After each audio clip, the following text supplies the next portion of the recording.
preferred toys niya, Mm. yung letters and numbers. Pero pag natapos na namin, when I take it away, he would cry again.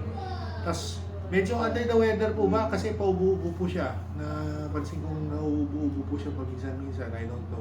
Pero mas lamang yung ano siya. Irritable. Yun. So, ganyan lang, nandyan lang siya. Hindi siya naglilikot ngayon. Nandyan lang sa certain area na. So, possibly nga. Walang energy. Walang energy lang. So, hindi ko muna siya pinush na mag-participate in movement activities since Opo.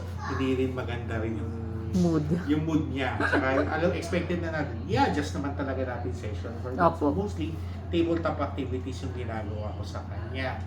So, we started muna sa preferred activity niya, yung mga letters na yan. So, syempre, in terms of matching, walang problema, kaya niyang i-match. So, I would ask him to name each of the letters one by one.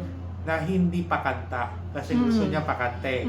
So at times I would show present him random letters for him to identify. Opo. Siyempre moody. So ginagawa niya, if he doesn't want to answer, he would push away my hand. And tapos ang ginawa ko na lang by sequence pero hindi ka kasi A, B, C, D, gumagano siya. So ginagawa Memorize ko niya lang. memorize siya pag ano, kukuha ko lang ano, what letter is this? What letter is so niya A. Okay. Babalik kong gano'n. May pause. Opo. Kukuha ko isa pa. What letter is this? Pero in sequence na lang. Para hindi siya matrigger na magkakanta. Ang ginagawa niya, pagka gano'n na ano, gusto niyang i-divert na gusto niyang pakanta na yung gagawin niyang pag-identify. So kukunin niya yung kamay ko. Pagka return ko yung letter B, kunin na niya yung kamay ko. C, D, E, gano'n na. Siya na magtuturo. Siya na magtuturo para matapos na.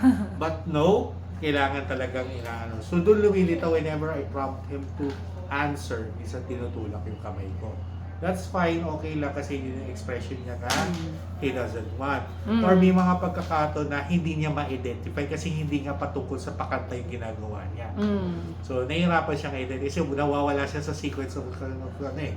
So for example, letter G. So ituturo ko sa kanya. Tapos papauli ko sa kanya uulitin. So nagko-complain naman na gano'n. Opo. The problem is whenever I take it away.